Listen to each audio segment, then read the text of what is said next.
Okay. We finished the series that we've been doing on contemplative practice and prayer last Sunday, and that was a barn burner. Really enjoyed that one. Wanted to do something today because I've gotten repeated questions, and I suppose the way to introduce this is, how weird is the world getting for you? All right?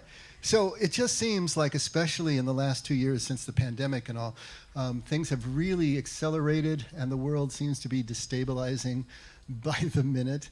And as the stranger it gets, the weirder it gets, the scarier it gets. And there's just no way around that. And so as the world gets scarier, people are looking for certainty, looking for answers. And one of the places they go is to end times prophecy. So I've been getting questions about that, about end times and prophetic utterances and all this sort of thing, to try to find out, what is it that is coming? Can we know what is coming? How do we deal with what is coming? And so are we really heading into the end time sequence? I think a couple of years ago, pastors were surveyed across the United States, and about 56% thought that we were heading into the end times. Okay, what does that even mean, to be heading into the end times? So I wanted to talk about that just briefly today, hopefully briefly. But it's a huge subject, as you can imagine, and we're not going to get down into the weeds because that's not the way that I like to deal with prophetic and apocalyptic literature. But to pull back and take a 30,000-foot view, what is it overall that is going on in these books, in these passages, in the scripture? And what is it we're really dealing with when we talk about an end time sequence? What does that even mean? And John, if you could cue the rain as well, that would also be good. I'm hearing thunder in the background. That reminded me of the Truman Show. Cue the sun, right? Cue the rain, cue the thunder. Okay, so what is this end time sequence that we're talking about anyway? First of all, you've got to know that everything about end times, really everything about Christianity, is controversial. There's going to be people on all sides of every argument. So I'm going to try to steer down the middle and say, okay, what is this end time sequence we're talking about? First of all, it has to take place within a theological system called dispensationalism. Okay, great. What does that even mean? Dispensationalism, first of all, you should know, has only really been brought to a formal kind of system since the 1830s. And it was sort of the brainchild of one Scottish pastor and scholar by the name of John Darby, and John Shelby Darby, I think. And so it's relatively recent, but the idea behind dispensationalism is that God doesn't work uniformly with humankind throughout history. God works in epochs, eras, or dispensations, and has different rules and different ways of dealing with humanity during those time periods. And so usually, classically, there are 7 different dispensations across human history. And they would be like before and after the fall of Adam and Eve in the garden. God dealt one way with them before and another way with them after. Before and after the flood and Noah, God dealt with humankind one way before, another way after. Before and after the giving of the Mosaic law, okay? One way before, one way after. Before and after the cross, of course. So before the cross, we're dealing with Judaism and Israel. After the cross is what's known typically as the church age. And so in each one of those dispensations, God is working differently with humankind in terms of salvation, in terms of his way of bringing us to himself, and so on and so forth. Secondly, if you're a dispensationalist, if they're going to look at these different epochs or eras, they need to look at Scripture absolutely literally. So a dispensationalist is going to be looking at Scripture literally from that point of view. And so from their point of view, if there is any promise that was made to Israel that was not literally fulfilled in the generation to which it was uttered, in their opinion, reading the Scriptures literally, then they're going to relegate that to something that is as yet unfulfilled, and is looking out. We're looking out into the future now for the fulfillment of those promises or those prophecies. Now, Jews didn't look at prophecy that way. They said if a prophet uttered anything that wasn't fulfilled in the generation to which it was uttered, that was a false prophet. The dispensationalists are looking at this saying, okay, there's some things that we see that don't look like they were fulfilled, but so they're going to be fulfilled in the end times. And so all of this is needed to be able to apply these prophetic scriptures that were uttered to Israel to the church, first of all, and secondly, to us 2,000 to 4,000 years later and counting. And so this is a very specific way of looking at our faith and looking at our theology that has given rise to an interpretation of these particular books. Primarily, it's going to be the book of Revelation, the last book of the Bible in the New Testament. But also the books of Ezekiel and Daniel in the Old Testament, and then 1 Thessalonians, 1 Corinthians, and other places where scriptures have been cobbled together to look at what this end time scenario is going to actually be. Now, if you're a dispensationalist and you're looking at end time sequence in this way, then you're probably also a pre-tribulationist and a premillennialist. Oh my gosh, what does all this mean? I want to just give you just enough, hopefully, that's not going to be too much. What's a pre-tribulationalist? You've heard of the rapture? Okay, where does the rapture occur in terms of the tribulation, which is a 7-year period of absolute cataclysmic events on the earth? Does the rapture happen before that, in the middle of that, or at the end of that? So you got pre-trib, mid-trib, post-trib. Most dispensationalists that have this classic interpretation are pre-trib. That means the church is going to be pulled out. Those faithful are going to be pulled out, raptured into the clouds with God before this tribulation started. And a premillennialist, there is a 1,000-year millennium that is predicted in the book of Revelation. And when does Jesus come back? Does he come back before, during, or after? And classic dispensationalists usually are premillennialists, that Jesus comes back before. So if you have all those things in place, and you see how many things, prerequisites there's got to be to have in place, then there is a basic sequence that goes kind of like this. First of all, conditions have to be met in order for the end time sequence to begin. One of them was that Israel had to be called back together again as a nation. Well, that happened in 1948. So we're good there. We got the nation of Israel established. But the second thing is that the temple is supposed to be standing. Now, there is some controversy here. Some look at the temple as being spiritual and not necessarily physical.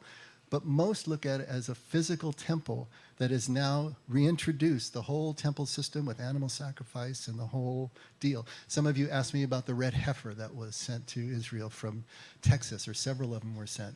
That's part of this process of reestablishing animal sacrifice, but there's no temple yet. And it's kind of unimaginable that the temple could be built anytime soon, with the Dome of the Rock standing on that spot and the other political realities of the Middle East. So the temple should be standing. Israel needs to be established. When all that's in place, then the next sequence of events would be the rapture, where the church that is believing and is strong needs to be pulled out so that the Antichrist can take his place in the world. The Antichrist usually is seen as a charismatic figure who will offer the world all sorts of solutions that we can't find on our own. Who wouldn't want someone to ride in on a horse right now and start to fix the problems that we're seeing in our world? And so this person supposedly is going to do this, but he's got this hidden agenda, and of course he's coming from the wrong side. His entrance onto the scene, along with a religious leader who will create a one-world system that is both secular and religious, will introduce the tribulation, which either starts with a war on Israel from northern and eastern armies that coalesce to make war on Israel, or that war happens after the tribulation starts. God miraculously intervenes. Israel is victorious in that war. Usually it's called Gog and Magog, for any of you who are studying these things. And as the tribulation wears on after this war, we move into a series of natural disasters and pestilences that just reduce the world's population by a third at a time. And so the world's population is absolutely bottlenecked during this 7-year tribulation period. After which, Jesus returns, and then we have this battle of Armageddon. Armageddon is the forces led by Jesus against the forces led by the Antichrist. And of course, Jesus' forces win, and the Antichrist is defeated and thrown into the pit with Satan, the abusos. And at that point, a millennial reign begins of 1,000 years, with Jesus actually at the throne over this idyllic kingdom, but it's not perfect. There's still problems with it. After 1,000 years, Satan is loosed from the abyss, and there's one final battle, after which he is put away forever, and God creates a new creation, and there's the beautiful image of the new Jerusalem descending from the heavens and creating this new creation. That's quite a story. I don't know, how many of you had never heard that before, or is that new for you? Or okay, so most of you are at least familiar with it. That's great. Now the question is that true? Have we got it right? Is this what is going to happen at some point in our future? Maybe our near future, maybe a farther future. And the truth is that we can't know. There's no way we can know if any one specific interpretation of Scripture, especially prophetic and apocalyptic scriptures, are absolutely true. Now, Christians throughout Christendom, all three branches, whether it's Orthodox, Roman Catholic, or Protestant, believe that Jesus is coming again, that there will be a second coming of Jesus. But this particular scenario belongs to a small subset of one branch of Christianity. These dispensationalists, who are also usually evangelicals, but it's a subset of the Protestant branch. Catholics don't believe this way. Eastern Orthodox don't believe this way. So it's one branch. Doesn't mean it's not true. It just means we need to take a look at the breadth of Christendom and see what it is and where this belief system and this sequence actually lies. So whatever we end up believing, whatever we believe about this end time sequence, can we know when it is going to occur? Now, Jesus' followers thought that Jesus was coming back in their lifetimes.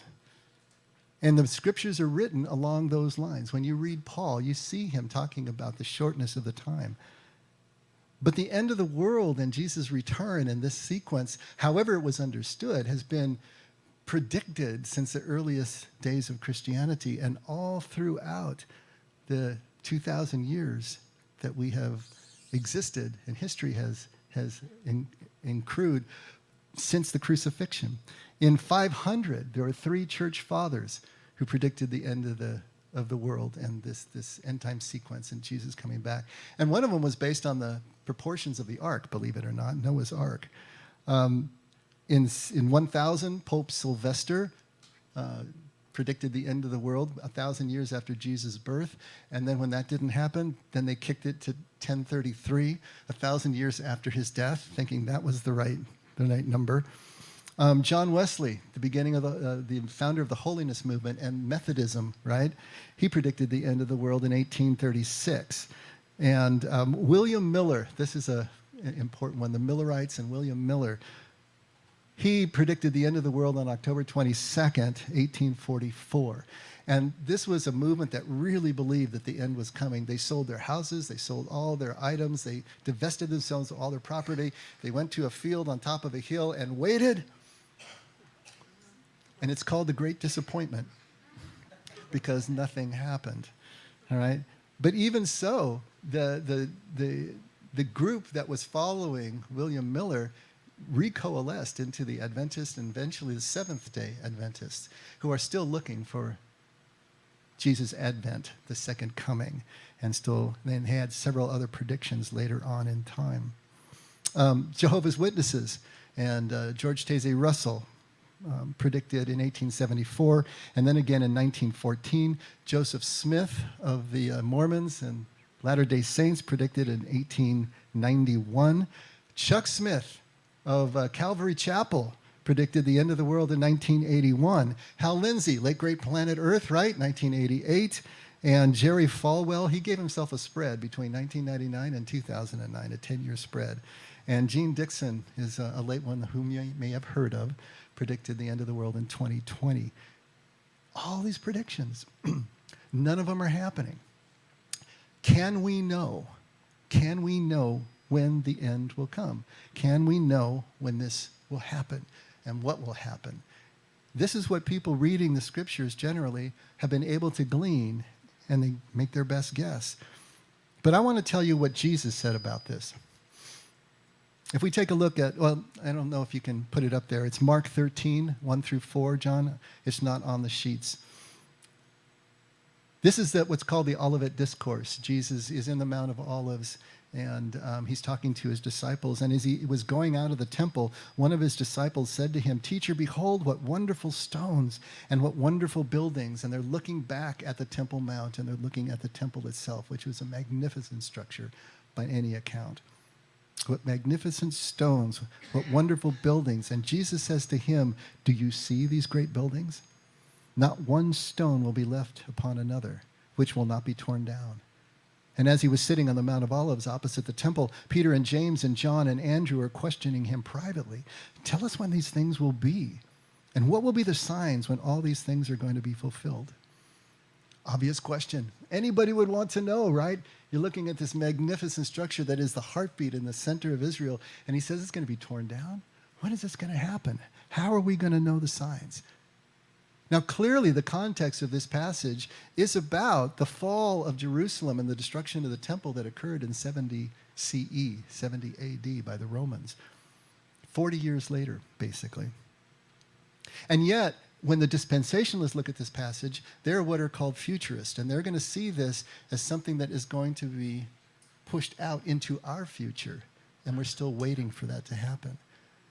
There are also those called preterists, from the Latin word for past. They believe that everything in Scripture, if it was a true prophecy, foretelling, has already been fulfilled in the generation to which it was uttered. And so they wouldn't be looking at this passage as having any future content. And then there are those called idealists who will take this and look at it from a spiritual point of view, from a metaphorical point of view, and not from a literal point of view. So once again, all of this is controversial. But again, however we believe about prophecy itself and Jesus' prophetic utterances here, look what Jesus does in the next paragraph that I have here. This is after he describes all the cataclysmic events that are going to happen to Jerusalem in that horrible Roman Jewish war from 66 to 70. But he concludes this way at verse 28, still Mark 13. He says, "Now learn the parable from the fig tree. When its branch has already become tender and puts forth its leaves, you know that summer is near. Even so, you too, when you see these things happening, recognize that he is near, right at the door. Truly, I say to you, this generation will not pass away until all these things take place." And they didn't. It was only 40 years later. "Heaven and earth will pass away, but my words will not pass away. But of that day or hour, no one knows, not even the angels in heaven, nor the Son," talking about himself, "but the Father alone. Take heed, keep on the alert, for you do not know when the appointed time will come." Pretty blatant and flat out to me. He's saying he doesn't even know. Only the Father knows. Now, he's making a direct reference to the Hebrew wedding ceremony right now, but we're going to get to that in a second. But listen to what he says. No, we can know maybe the general time frame. We can start to know when signs are coming. I mean, we can look at just the threads of the world and current events right now and say, hey, this thing is coming to some kind of impasse, right? We can see that happening. But we don't know the hour. We don't know the day. In other words, there is no certainty, and we want certainty. The more frightened we get, the more certainty we want. We crave it, and we will look for it. We will imagine that we have found it in any way that we can, just to alleviate the pain, the suffering, the anxiety.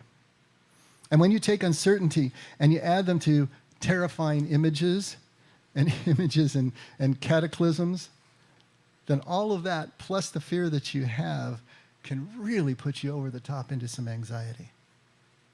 I wanted to read an article that I found just to put a finer point on this. It's called Rapture Anxiety. All right? It starts this way. "The house was empty. Where is everyone, I thought? I was 9 years old and had just returned home from school. We lived in a quiet town, and my parents were rarely away. 'Mom,' I called out. Nothing. I began to feel anxious. It occurred to me that my parents may have been raptured, taken up suddenly into the heavens by Jesus. Was I left behind? But I knew that my urgent prayer to Jesus at the age of 5 had saved me once and for all. If my parents were raptured, the tribulation was now beginning, and 7 years of horrific trials would follow. and I was all alone. And, Carl, is that you? My mother came through the door. She had been visiting the neighbor. My anxiety about the rapture evaporated for a while.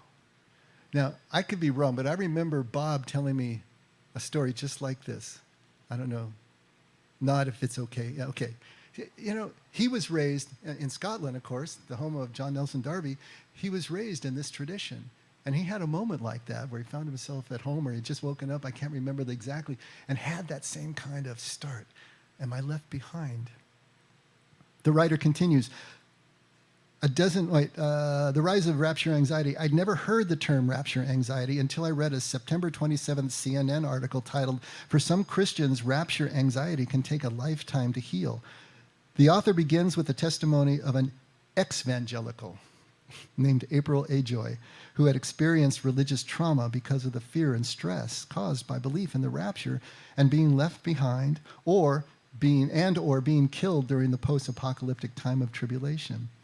The article quotes a former Baptist preacher and religious scholar who has since abandoned Christianity, who writes, "This is a real thing.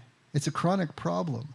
This is a new area of study, but in general, our research has revealed that religious trauma leads to an increase of anxiety, depression, paranoia, and even some OCD-like behaviors. I need to say this prayer of salvation so many times, or I need to confess my sins so often." A latent fear of an impending, inevitable end, the article states, is common among communities of religious trauma survivors. There are accusations of fear tactics, propaganda, emotional coercion, and so on and so forth. But the idea that there is real anxiety here, that these beliefs and the uncertainty that we can't overcome because we can't really know for sure, is causing these problems, is causing these difficulties. As I said, it's impossible to know if any one specific interpretation is right. But we can know this. If any interpretation of Scripture causes us to live in fear, it's wrong. It's a wrong interpretation. Everything about Jesus, everything about Yahweh God, everything about Scripture tells us not to fear over and over again. Do not fear, do not fear. I've overcome the world. You don't need to worry about things. So if your interpretation of Scripture, wherever it lands, causes you to live in fear, it's wrong. Wherever you are. That's the bottom line, and that's something that we really need to take a look at. Because most people that I know that are really involved in end times thought and study have a bunker mentality. They're afraid about what's coming, and they're trying to prepare for it, and they're trying to figure out ways to be able to survive it. And it's not a fullness of this eternal now that we've been talking about so much here at The Effect. We are obsessively focused on what? Right? We want specifics. We want certainty. We want that so badly as some sort of hedge against the unknowns of life. But the truth of the matter is God isn't giving us any whats. Never has, never really will. What God gives us is how.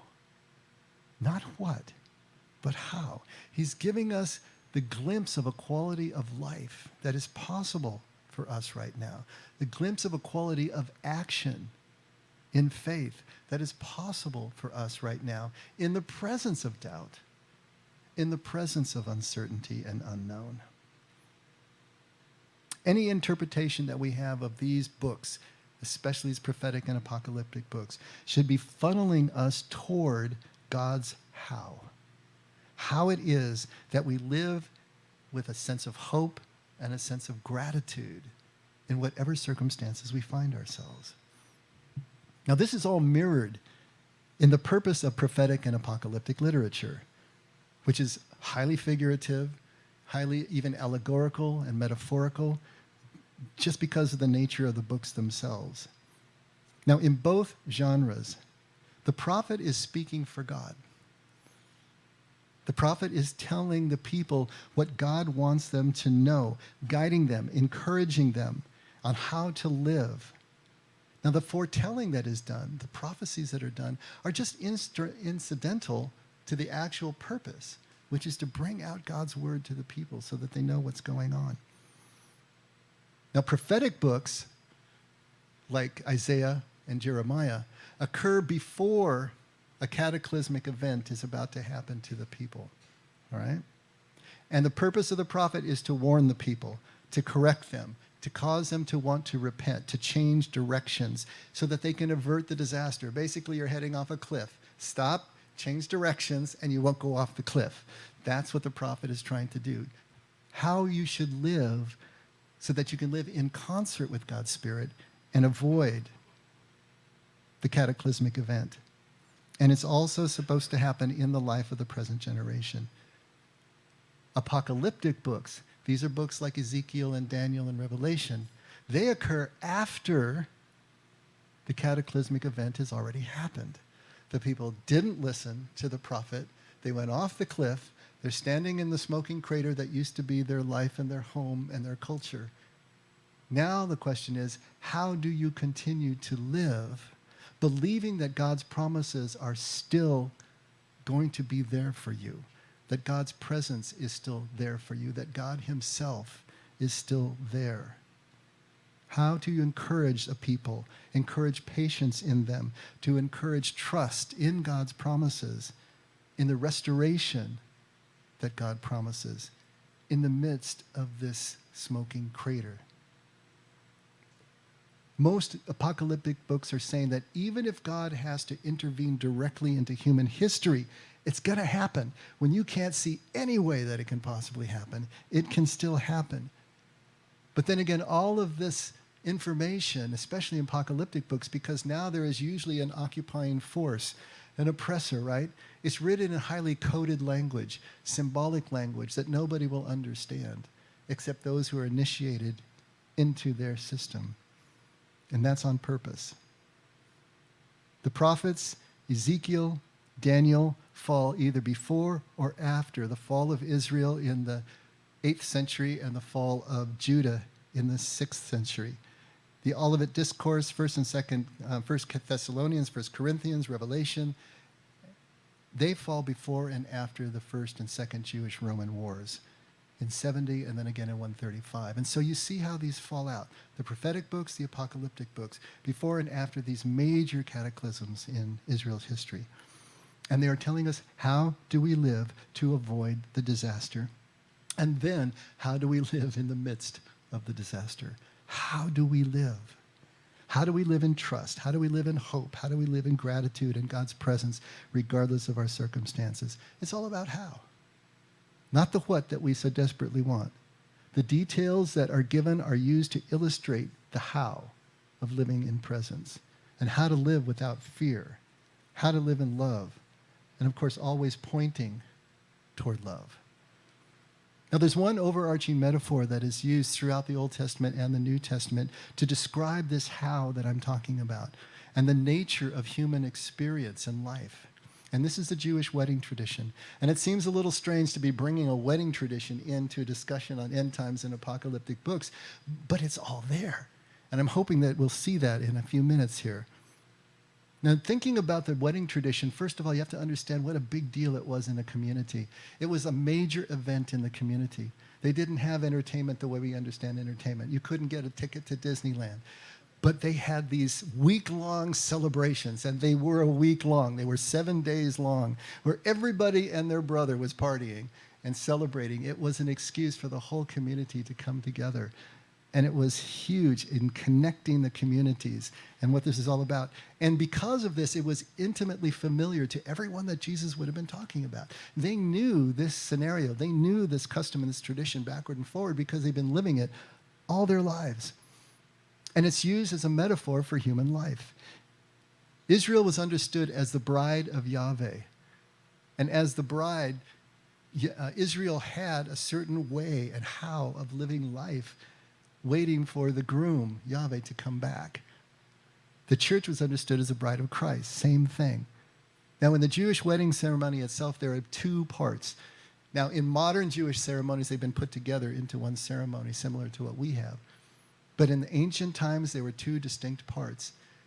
And first of all, most of the marriages were arranged. The bride was usually 12 or 13.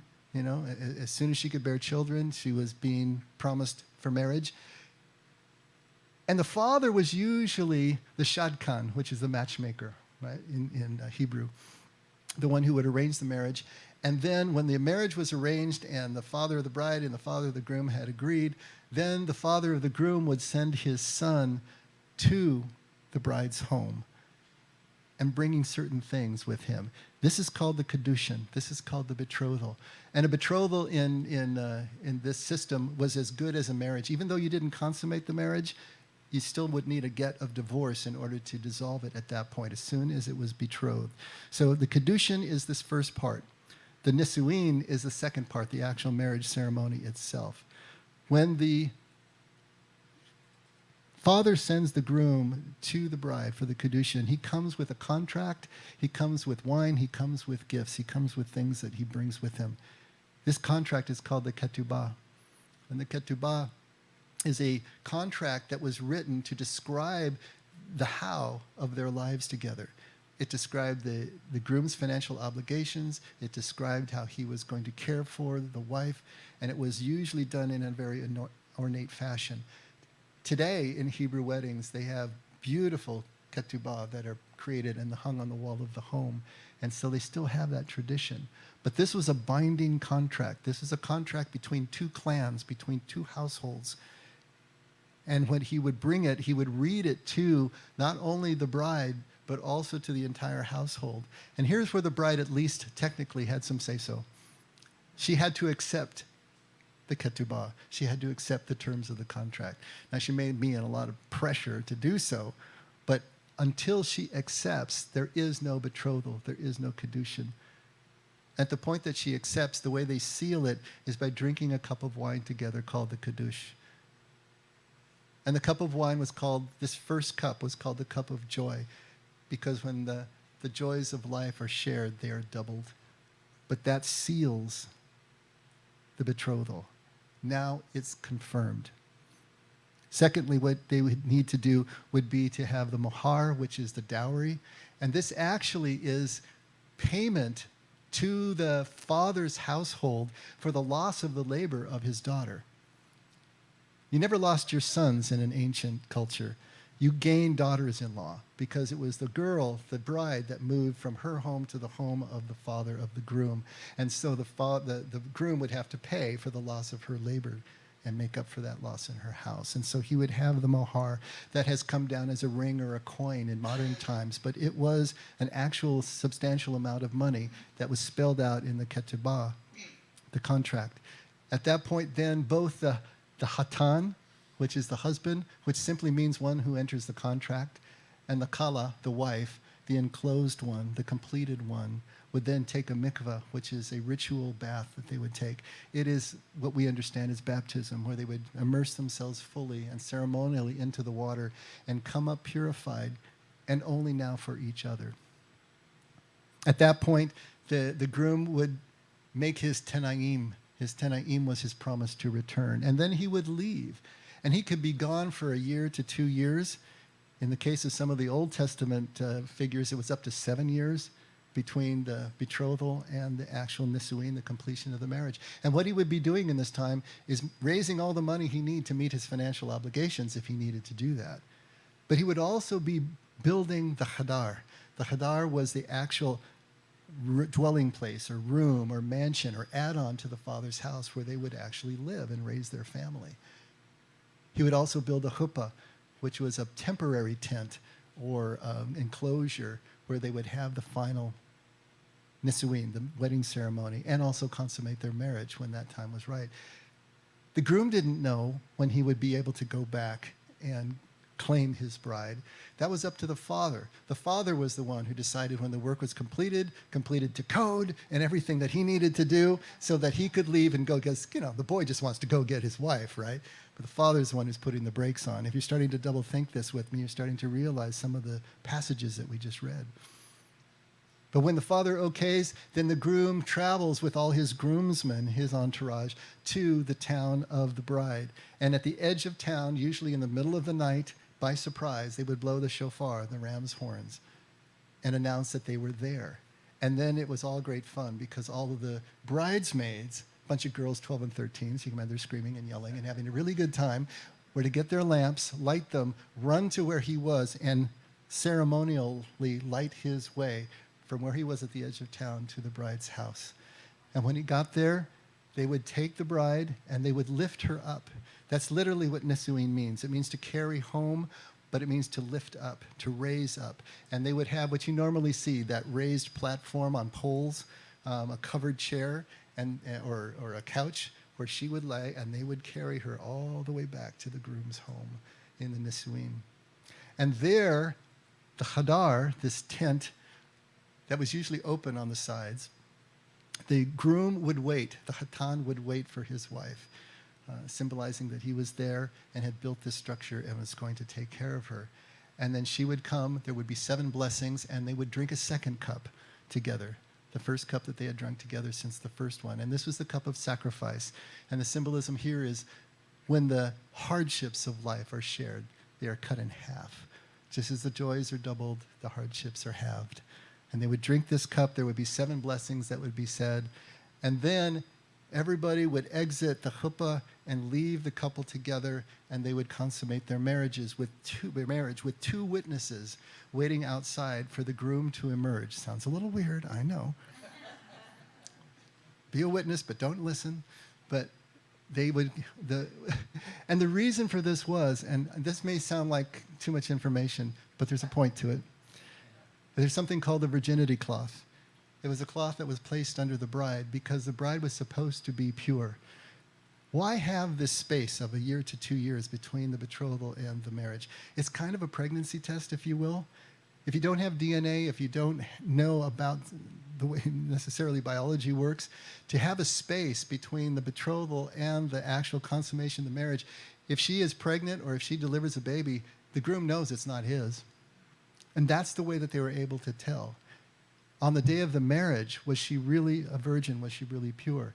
If she bled onto this virginity cloth, that was the way that they would prove it. And this cloth would be taken out to the 2 witnesses, shown to the households. I know how this sounds. So that they could all celebrate that this was a real marriage.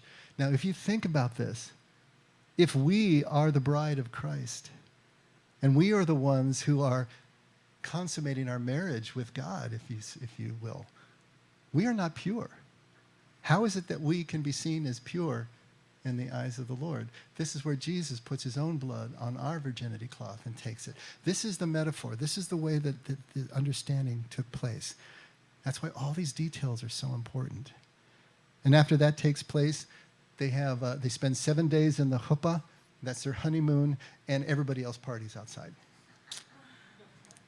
Now, these parts of the tradition are actually reflected in the apocalyptic literature. And really quickly, I just want to go through some of the passages so you can see how this ceremony is being reflected in these apocalyptic passages that are pointing toward a way of living life that is reflected in this young Jewish bride. When we talk about the Kedushin, the father sending his son to betroth the bride, he brings the ketubah. He brings the marriage contract. There are 2 witnesses that sign this. Look at Matthew 5:17. Do not think that I came to abolish the law or the prophets. This is Jesus speaking. I did not come to abolish, but to fulfill. This and all of Jesus' teaching is seen as the reading of the ketubah by Jesus, the groom, to his followers, to his bride, to his people.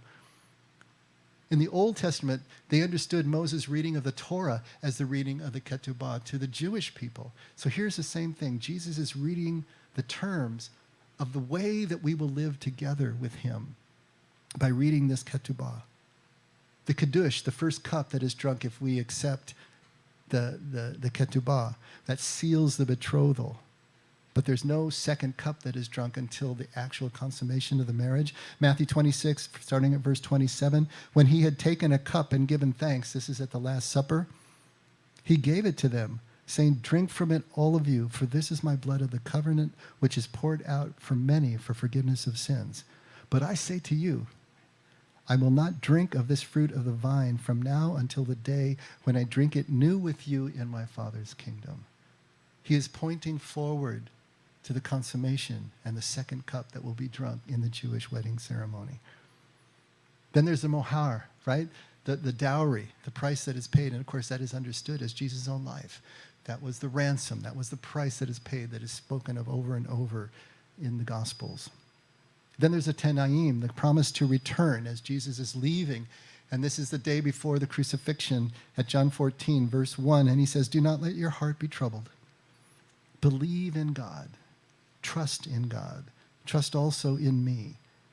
In my Father's house there are many dwelling places, which could be translated mansions, and sometimes is. But he's referring to the Hadar. In my Father's dwelling place there are many Hadar. There are many dwelling places. If it were not so, I would have told you, for I go to prepare a place for you. Right? Just like the groom would do. If I go prepare a place for you, I will come again and receive you to myself, that where I am, there you may be also.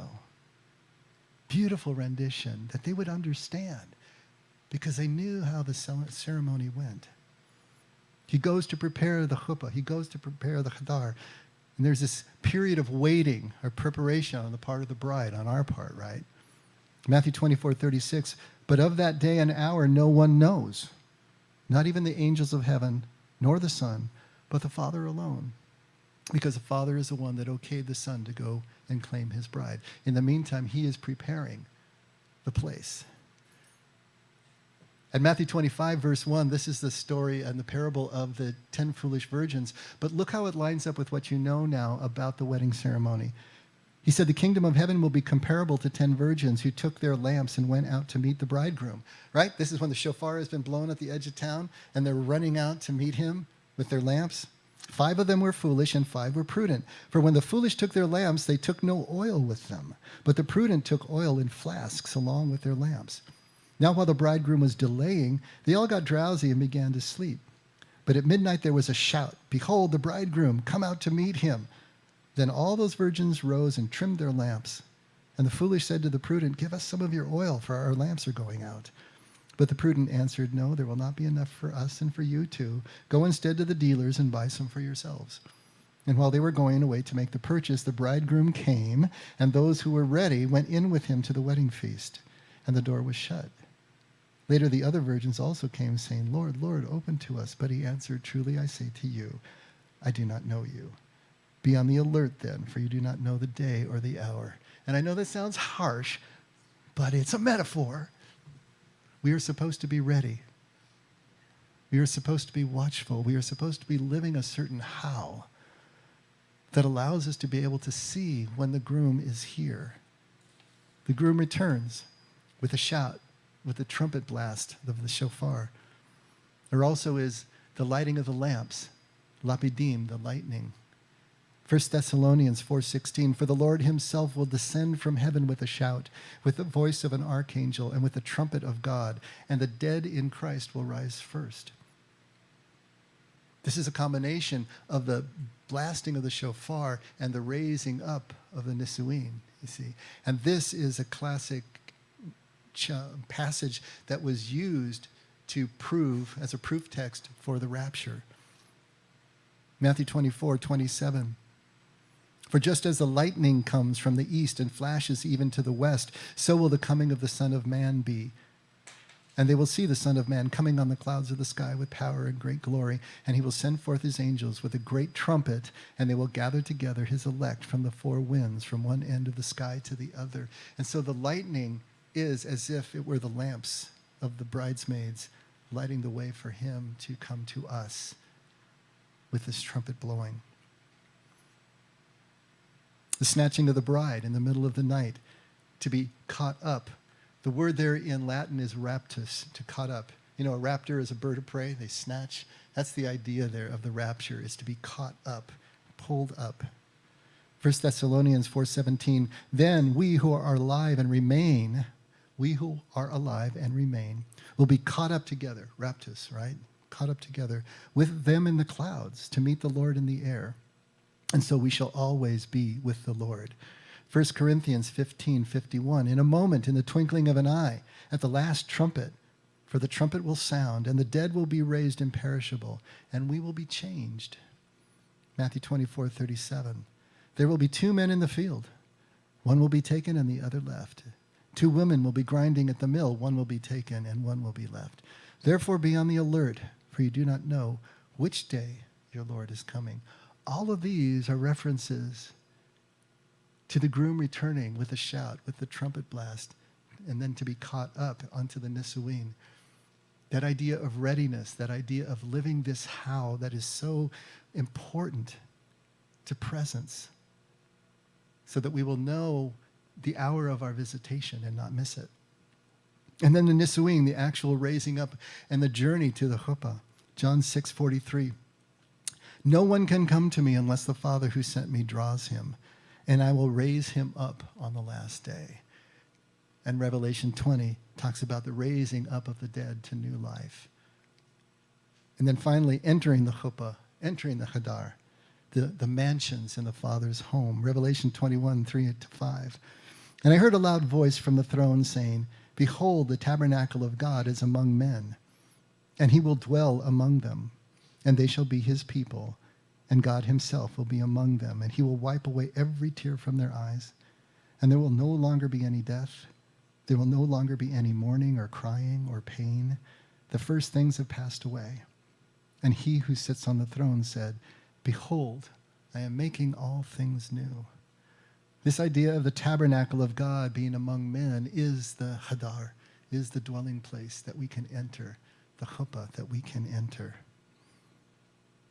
Revelation 21, now verse 9.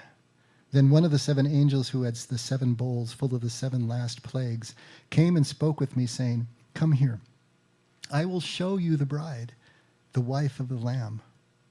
And he carried me away in the Spirit to a great and high mountain and showed me the holy city, Jerusalem, coming down out of heaven from God, having the glory of God. Now, through all of the difficult passages and chapters of Revelation, it ends on this note with this amazing image of the city, new city of Jerusalem, descending and taking residence here among earth. Us being able to go into the mansion, go into our dwelling place with God, where there's not going to be any more pain or suffering. This is the hope that is trying to be conveyed to a people who are standing in the smoking crater of their city and their temple, who don't see how possibly anything could be left for them anymore, that God has finally turned his back on them and will not carry them any further. And yet this is the encouragement. Yes, it's going to happen. It's still going to happen. And your experience with the wedding ceremony of that waiting for it to happen, of the Jewish bride waiting for her groom to reappear, is the how we transcend, how we bridge the gap between those two. These passages all evoke this marriage tradition, what it meant to them, how it was experienced by the people in their lifetime. It evokes the how of living here between the Kedushin and the Nisuin, because that's what we're doing. We here on earth are living between the betrothal and the completion. Now, it's not going to be important to remember all these passages. You're not going to. I went through them so quickly. But I hope what it does is it can show you that there is a pattern here. There is a metaphor that's being used to try to evoke an understanding among the people that comes kind of from the inside out and the bottom up, right out of their own experience of what it feels like to be in the marriages that they were in, to have gone through their experience of being a bride and a groom, their experience of celebrating marriages with their friends and their family throughout their villages and their towns, to describe the how and the nature of human experience in life.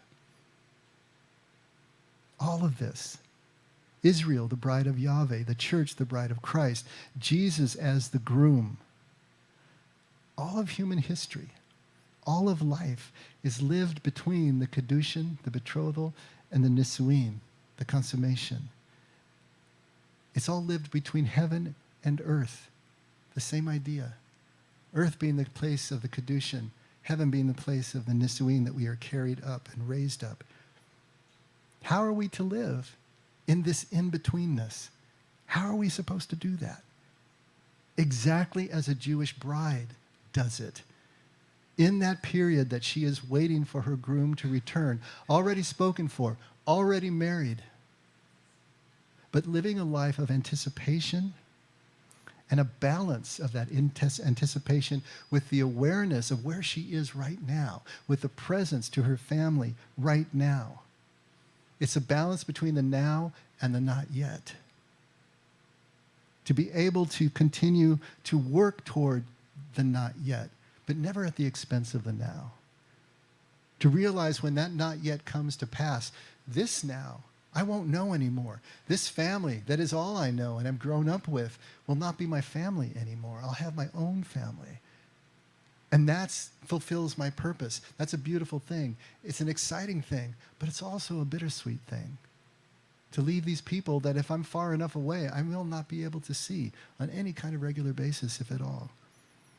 The balance between now and not yet, between what can be controlled and what can't be controlled. We can't make the groom come any quicker. The groom will come when the Father says he can come, and nobody knows that time, that day, that hour. How do we live our lives richly, beautifully, with hope and with presence? It's being put right in the middle of the tragic gap again, right? Between the way things are and the way we think they should be. We talked about that. So despite the horrific imagery of the apocalyptic books, between some of the horrific life experience that we've all had, can we still find hope and encouragement and trust? Can we find hope and trust in a change of direction, in the fulfillment of God's promise and a return to unity? Jesus told his disciples, who asked of the end times, that only the Father knows. What he was doing was reminding them of their status as brides. This is how it feels. This is how it works. You can't ask when. You can only live now and live the how. So the question we should ask ourselves is, why are we still asking when, right? Because of the fear, because of the uncertainty, because of our intolerance of uncertainty, we still want to know, but the answer remains unchanged from Jesus. There is no what. There is only a how that you're going to get. And any view of the end times of these books that we're talking about that are focused on when are doomed to failure. Because only a timeless how, only a timeless now is going to be conveyed back to us from our God.